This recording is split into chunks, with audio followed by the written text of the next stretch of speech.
नमस्कार, स्वागत है खबर दोपहर में। बढ़ेंगे पहली खबर की तरफ, जहां केंद्रीय माध्यमिक शिक्षा बोर्ड यानी कि सीबीएसई ने कक्षा 10 के परीक्षा रिजल्ट घोषित कर दिए।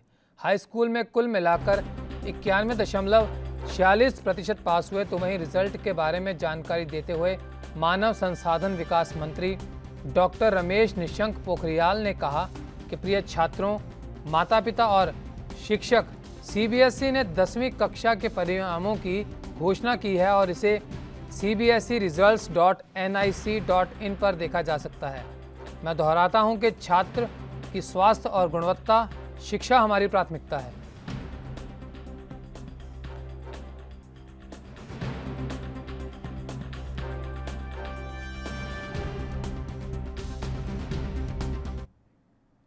तो राजस्थान में उप मुख्यमंत्री पद और प्रदेश अध्यक्ष की गद्दी से जिस तरह सचिन पायलट की विदाई हुई, उससे उनके समर्थकों में गुस्सा है। मंगलवार को जैसे ही कांग्रेस पार्टी ने विधायक दल की बैठक के बाद यह फैसला सुनाया, उसके बाद से ही पायलट समर्थकों की प्रतिक्रिया आनी शुरू हो गई।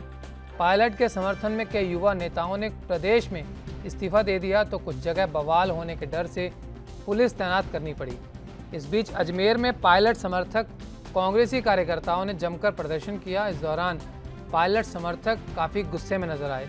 सीएम गहलोत के खिलाफ जमकर नारेबाजी हुई और उनका पोस्टर तक आग के हवाले कर दिया गया।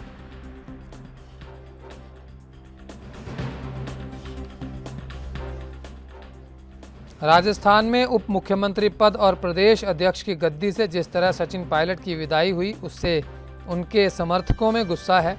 मंगलवार को जैसे ही कांग्रेस पार्टी ने विधायक दल की बैठक के बाद यह फैसला सुनाया, उसके बाद से ही पायलट समर्थकों की प्रतिक्रिया आनी शुरू हो गई। तो वहीं पायलट के समर्थन में कई युवा नेताओं ने प्रदेश में इस्तीफा दे दिया, तो कुछ जगह बवाल होने के डर से पुलिस तैनात करनी पड़ी।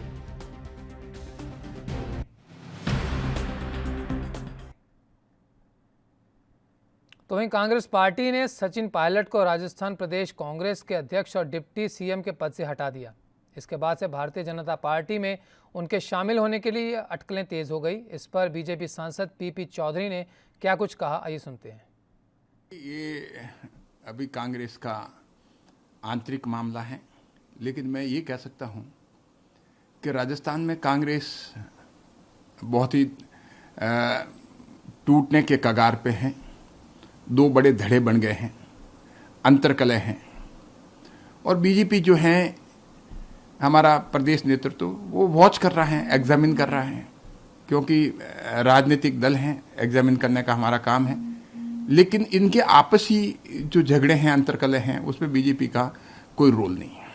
मानना है कि जिस हिसाब से ये घटनाक्रम के बाद में उसका कॉन्सिक्वेंशियल इफेक्ट हुआ है पूरे राजस्थान में, उससे साफ नज़र आता है कि दोनों ग्रुप जो है लगभग बराबर तुले हुए हैं, और कांग्रेस जो है ऐसी दरार हो गई है कि ये इसको वापस जो है सीमेंट नहीं किया जा सकता, इनके संबंधों को जोड़ा नहीं जा सकता। तो इसीलिए कांग्रेस की सरकार जो है राजस्थान में बहुत लंबी चलने वाली नहीं है। सब बीजेपी की जहां सब नेताओं का सचिन पायलट मसले पर अपना मत रहा, वहीं कांग्रेस नेता अखिलेश प्रसाद ने सचिन पायलट को अपने फैसले पर विचार करने की बात की। उन्होंने कहा कि वो सचिन पायलट को काफ़ी समय से जानते हैं और दोनों एक साथ 2004 में लोकसभा में आए। साथ ही और क्या कुछ कहा, आइए सुनते हैं। सचिन पायलट जी 2004 में जब मैं लोकसभा आया था, तो उस समय वो भी आए थे, और मैं जानता हूँ उनको कि वो बीजेपी के और आरएसएस के रास्ते के खिलाफ हैं, उसके विचारों के खिलाफ हैं, और मुझे भी उम्मीद है कि वो बीजेपी में नहीं जाएंगे। हो सकता है आपसी मनमुटाव, रंजिश हो सकती है पार्टी में, लेकिन फिर से उनको पुनर्विचार करना चाहिए।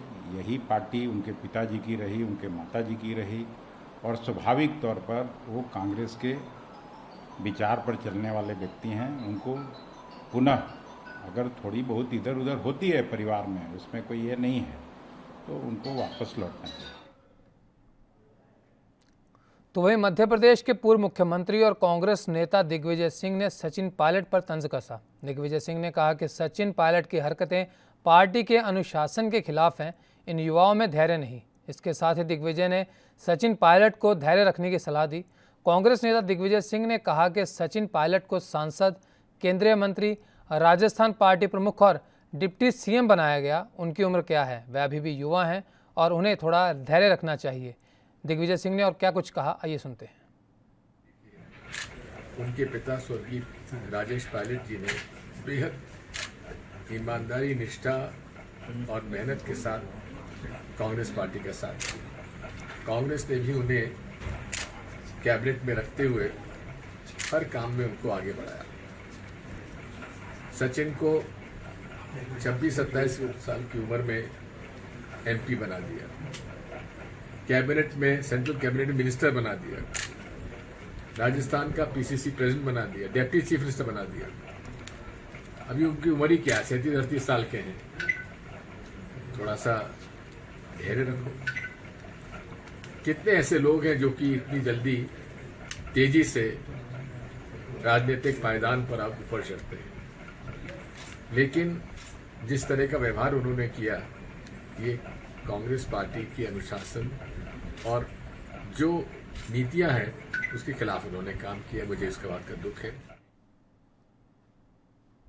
तो वहीं कांग्रेस पार्टी की चल रही खींचतान को लेकर पीएल पुनिया ने पार्टी के फैसले को सही कहा। सचिन पायलट के मसले पर उन्होंने कहा कि अगर पार्टी की खिलाफत करोगे तो बाहर ही निकाले जाओगे। पार्टी ने दूसरे राज्यों के लिए एक संदेश दिया कि पार्टी के साथ नहीं रहोगे तो बाहर जाओगे। साथ ही उन्होंने बहुत कुछ कहा। अनुशासनहीनता करेगा, पार्टी के खिलाफ करेगा, तो ये तो स्वाभाविक रूप से डिसीजन ऐसा होना चाहिए था और ऐसा डिसीजन हुआ। और ये एक संदेश भी है बाकी प्रदेशों के लिए भी, अगर कोई अनुशासनहीनता करेगा, पार्टी विरोधी गतिविधियों में लिप्त होगा, तो उसका ये अंजाम होगा। सर, बीजेपी का ये कहना है कि सरकार वहाँ पे अल्पमत में है और फ्लोर टेस्ट होना चाहिए और पायलट जी के लिए भी दरवाजे खुले हुए हैं। देखिए, भाजपा से हमको कोई सर्टिफिकेट नहीं लेना। अशोक गहलोत सरकार के पास बहुमत है, तो कांग्रेस लेजिस्लेटिव पार्टी उसकी बैठक में 102 तो थे और बाकी कुछ लोग थे जो नहीं पहुंच पाए थे। तो वहीं सचिन पायलट को लेकर कांग्रेस नेता पीसी शर्मा ने बीजेपी सरकार पर आरोप लगाए। शर्मा ने बीजेपी के बारे में कहा कि बीजेपी लोकतंत्र की हत्या करने में लग गई है। साथ ही उन्होंने राजस्थान के ताज़ा हालात पर कांग्रेस पार्टी पर भरोसा जताया और पूरे 5 साल सरकार रहने की उम्मीद जताई। और क्या कहा, आइए सुनते हैं। सचिन पायलट जी ने जिन मुद्दों पे जिस तरह से जो बात की उनने, मतलब इतने दिन वो तो कांग्रेस के अध्यक्ष भी थे और डिप्टी चीफ मिनिस्टर भी थे, उसके बाद भी मुद्दे वही हैं जो यहाँ सिंधिया जी ने उठाए। तो मैं समझता हूँ कि ये एक लंबी साजिश है कांग्रेस के खिलाफ, जो भारतीय जनता पार्टी दिल्ली से, जो शिवराज जी ने एक बार कहा था कि दिल्ली के सब इशारे पे हो रहा है, तो ये लोकतंत्र की हत्या कर रहे हैं। लेकिन राजस्थान में पूरी मजबूत रहेगी कांग्रेस पार्टी की सरकार रहेगी गहलोत जी के नेतृत्व, जो अभी तक जो वो आ रहा है वहाँ के जो भी इन्फॉर्मेशन, उसमें वो मजबूत हैं पूरी तरह से और पूरे 5 साल चलेगी सर। तो वहीं आरजेडी के मनोज झा ने बीजेपी सरकार को राजस्थान के मसले पर घेरा। उन्होंने दूसरे देशों का हवाला देते हुए कहा कि एक पार्टी बहुमत की राजनीति अच्छी नहीं। इसके लिए उन्होंने मध्य प्रदेश का उदाहरण भी दिया और क्या कुछ कहा, डालते हैं एक नज़र। देखिए, मेरा मानना है कि मैं लगातार एक बात कह रहा हूं कि इसको सिर्फ राजस्थान में सीमित करके मत देखिए। एक बयार सी चल पड़ी है, एक तूफान सा चल पड़ा है कि पूरे देश में इकहरी राजनीति हो, इकरंगी राजनीति हो, सिंगल पार्टी मेजॉरिटेरियन रूल, जिसके दुनिया में कुछ और देश उदाहरण हैं और जो जाहिर तौर पर अच्छे लोकतंत्र नहीं है।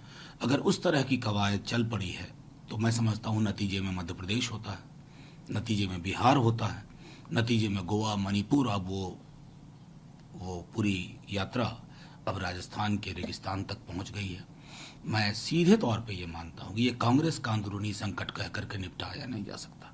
ये लोकतंत्र का संकट है। क्या हम डेमोक्रेसी को प्रिजर्व कर पाएंगे?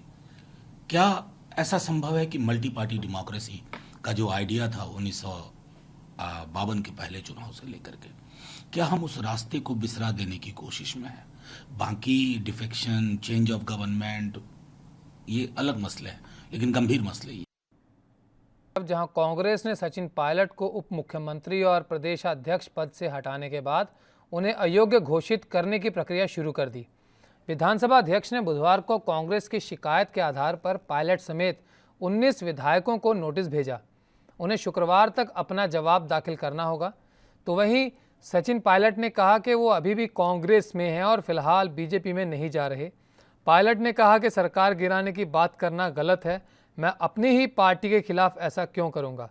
तो वहीं दूसरी तरफ जयपुर में बीजेपी की बैठक के बारे में अभी तक कोई पुख्ता खबर नहीं आई, जिसमें राज्य के पूर्व मुख्यमंत्री वसुंधरा राजे मौजूद रहेंगी। फिलहाल बैठक रद्द कर दी गई है। कयास लगाए जा रहे हैं कि बैठक अब शाम को हो सकती है। वहीं राजस्थान विधानसभा में विपक्ष के नेता गुलाब चंद कटारिया ने कहा कि हमें अभी नहीं लगता कि फ्लोर टेस्ट की ज़रूरत है। अगर हमें ज़रूरत महसूस होगी तो बीजेपी सबके साथ मिलकर बैठेगी और इस संबंध में निर्णय लेगी।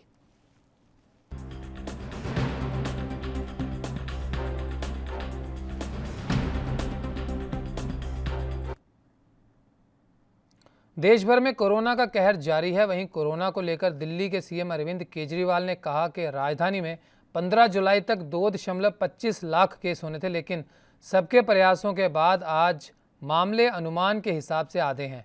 आज हमारे पास 1.15 लाख मामले हैं। जानकारी के मुताबिक अस्पतालों में 34,000 बेड की ज़रूरत होगी। और क्या कुछ उन्होंने कहा, आइए सुनते हैं। और अनुमान था कि 34,000 अस्पतालों में बेड्स की जरूरत पड़ेगी। अस्पतालों में, कोविड सेंटर वगैरह में, अस्पतालों में 34,000 बेड्स की जरूरत पड़ेगी। आज केवल 4,000 बेड्स की दिल्ली के अंदर जरूरत पड़ रही है। हमने 15,500 बेड्स का इंतजाम कर लिया है, लेकिन आज उनमें केवल 4,000 बेड भरे हुए हैं, बाकी सारे बेड खाली हैं। तो स्थिति काफ़ी नियंत्रण में नज़र आ रही है आज। लेकिन मैं बार बार ये कहता हूँ कि हमें कॉम्प्लेसेंट नहीं होना, हमें इसके बारे में ये नहीं होना कि अब सब ठीक हो गया। कभी भी कोरोना बढ़ सकता है, उसकी तैयारी हमें जारी रखनी है। आज हमारी जो स्थिति है इसके लिए, और जो आज स्थिति को हमने पिछले 1.5 महीने रात दिन मेहनत करके हम लोगों ने ठीक किया है, इसके लिए मैं सब लोगों का शुक्रिया अदा करना चाहता हूँ। तो वहीं पूरे बिहार राज्य में लॉकडाउन पर शिवानंद तिवारी ने राज्य सरकार को घेरा। उन्होंने सरकार की तरफ से की जा रही कोशिशों को नाकाफी बताया। साथ ही सरकार को असफलता का पाठ पढ़ाते हुए कहा कि लॉकडाउन का फैसला बता रहा है कि बिहार में कोरोना महामारी का रूप ले चुका है। और आज अभी सरकार ने घोषित किया कि पूरे 31 जुलाई तक लॉकडाउन रहेगा। ये ही बता रहा है कि बिहार में कोरोना की स्थिति क्या है। बिल्कुल महामारी का रूप लेता जा रहा है कोरोना बिहार में। अभी तक मैंने आज के दिन भी, जबकि बिहार सरकार का दावा है कि उन्होंने कोरोना का टेस्टिंग बढ़ाया है, लेकिन देश में सबसे कम अगर टेस्टिंग कहीं हो रहा है तो बिहार में ही हो रहा है। तो ऐसी हालत में जो चिराग पासवान या तेजस्वी यादव या अन्य लोग ये कह रहे हैं कि भाई चुनाव जरूरी है या इस महामारी से बिहार के लोगों का जान बचाना जरूरी है, इस पर अब गंभीरता के साथ विचार करने का वक्त आ गया है। खुद स्वयं सरकार जो है पूरे बिहार में लॉकडाउन घोषित करके इस बात को कबूल कर रही है कि कोरोना जो है बिहार में महामारी का रूप लेता जा रहा है। अभी चलेंगे कांग्रेस के प्रताप सिंह खाचरियावास की तरफ, देखें वो क्या कुछ कह रहे हैं। अब क्या हुआ, बोलो आप लोग। तब कोई मानने को तैयार नहीं था, ऐसा कुछ नहीं, अब तो हो गया। कल यदि ये लोग पूरा षड्यंत्र मुख्यमंत्री सामने आकर पूरे को फेस नहीं करते और कल ये सरकार गिर जाती तो आप कहते यार कमाल है, ये सरकार में बैठे हुए लोग हम पंजे के निशान पर जीत कर आए। राजस्थान की जनता ने हमको वोट दिया है हाथ के निशान पर। जनता ने जो कुर्सी दी है, कुर्सी ताकत से चलती है, वो कुर्सी भारतीय जनता पार्टी को देने के लिए नहीं दी। भारतीय जनता पार्टी को हराकर राजस्थान को विकास के रास्ते पर ले जाने के लिए दी है। राजस्थान की जनता के साथ धोखा नहीं होना चाहिए, राजस्थान की जनता के साथ दगा नहीं होना चाहिए। राजस्थान की जनता ने वसुंधरा जी की सरकार को हराया, कांग्रेस पार्टी को वोट दिया। हम राजस्थान की सड़कों पर अपना खून पसीना बहा रहे थे। सब लोगों ने मिलकर संघर्ष किया और सरकार बनी। आज मैं आपसे कह रहा हूं, किसी भी कीमत पर हम अंतिम दम तक, हमारी जब तक जान में जान है, पंजे के निशान पर जीत कराएं। सरकार हमारी है, सरकार किसी कीमत पर गिरने नहीं देंगे। पूरा नंबर गेम हमारे पास है और Bharatiya Janata party ED, income tax और सीबीआई के जरिए डंडे और ताकत के दम पर और रिजर्व पुलिस फोर्स को इनकम टैक्स वालों के साथ भेजकर और जिस तरह की कार्रवाई राजस्थान में करना चाहती है सरकार का जो षड्यंत्र है, जिस तरह से उन्होंने महाराष्ट्र में राष्ट्रपति शासन लगाया था, जिस तरह से वो गेम प्लान करना चाहती है राजस्थान में राष्ट्रपति शासन लगाने की, वो जो सोचती है, नंबर गेम हमारे पास है। हिंदुस्तान की सरकार, केंद्र की सरकार षड्यंत्र पूर्वक राजस्थान की जनता के वोट का अपमान करेगी तो बीजेपी का कोई भी नेता किसी गांव में नहीं घुस पाएगा, क्योंकि षड्यंत्र से जो सरकारें, वोट से चुनी हुई सरकार को जो षड्यंत्र से गिराएगा उसको पाप लगेगा और बीजेपी वालों का अंत हो जाएगा इस पाप के कारण। विधानसभा के नियम है, देखो, ना तो हम लोगों ने कोई इस्तीफा दिया, ना हमसे इस्तीफा मांगा गया, ना कोई पुनर्गठन की बात हुई। ये मुख्यमंत्री जी का अधिकार होता है, यदि कोई इस्तीफा वो मांगते तो हम देंगे, ये पार्टी का फैसला होता है। मेरी आदत है सच बोलने की, तो जानो कोई डिस्कस ही नहीं हुआ। तो वहीं प्रधानमंत्री नरेंद्र मोदी ने बुधवार को वर्ल्ड यूथ स्किल डे के मौके पर युवाओं को संबोधित किया। पीएम ने कहा कि आज का दिन 21वीं सदी के युवाओं को समर्पित है। आज स्किल युवाओं की सबसे बड़ी ताकत है। बदलते हुए तरीकों ने स्किल को बदल दिया। आज हमारे युवा कई नई बातों को अपना रहे हैं। पीएम मोदी ने कहा कि आज दुनिया में हेल्थ सेक्टर में कई तरह के द्वार खुल रहे हैं। तो वहीं पीएम ने कहा कि देश में अब श्रमिकों की मैपिंग का काम शुरू किया गया, जिससे लोगों को आसानी होगी कि छोटी छोटी स्किल ही आत्मनिर्भर भारत की शक्ति बनेगी। अब आपको हमेशा कोई नया हुनर सीखना होगा। तो वहीं पीएम ने कहा कि हर सफल व्यक्ति को अपने स्किल को सुधारने का मौका सीखना चाहिए। अगर कुछ नया सीखने की ललक नहीं है तो जीवन ठहर जाता है। अपने संबोधन में पीएम मोदी ने कहा कि हर किसी को लगातार अपने स्किल में बदलाव करना होगा, यही समय की मांग है।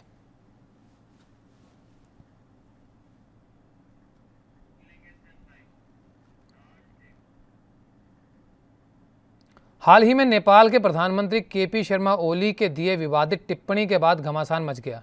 केपी शर्मा ने भगवान राम के जन्म स्थान को लेकर विवादित टिप्पणी की, जिसे लेकर सोशल मीडिया पर उन्हें काफ़ी आलोचनाओं का सामना करना पड़ा। वहीं अब बाबरी मस्जिद मामले में मुस्लिम पक्षकार इकबाल अंसारी का बयान सामने आया। इकबाल अंसारी ने अपनी प्रतिक्रिया देते हुए कहा कि नेपाल के प्रधानमंत्री को धर्म के बारे में कोई ज्ञान नहीं। अयोध्या धर्म की नगरी है। अयोध्या में सभी धर्मों के देवता यहाँ विराजमान हैं। साथ ही उन्होंने कहा कि अयोध्या के बारे में कुछ भी गलत कहने का अंजाम बहुत बुरा हो सकता है। अयोध्या राम जी की नगरी है और जहाँ हनुमान जी भी विराजमान हैं, और अगर हनुमान जी को गुस्सा आ गया तो नेपाल का पता भी नहीं लगेगा कि कहाँ गया। क्योंकि उन्हें धर्म के बारे में ज्ञान नहीं, वो भगवान के बारे में टिप्पणी किया है। हिंदू और मुसलमान दोनों जो है इस बात का विरोध करता है कि भगवान राम अयोध्या में पैदा हुए और अयोध्या सारे देवी देवताओं के जो है करीब में है, सारे देवी देवता यहाँ विराजमान हैं और उनको इस तरीके से बात कहने का हक नहीं है। पूरे समाज को चाहिए कि उनको जो है ऐसे राजा का बहिष्कार करे, जो नेपाल के राजा है उसका बहिष्कार करे। पूरे समाज को चाहिए, हिंदू मुस्लिम सिख ईसाई। हमें चाहते हैं कि धर्म के बारे में। अभी के लिए फिलहाल इतना ही। करण जोशी को दीजिए इजाज़त। देश और दुनिया की तमाम खबरों के लिए बने रहिए ANB न्यूज़ के साथ। नमस्कार।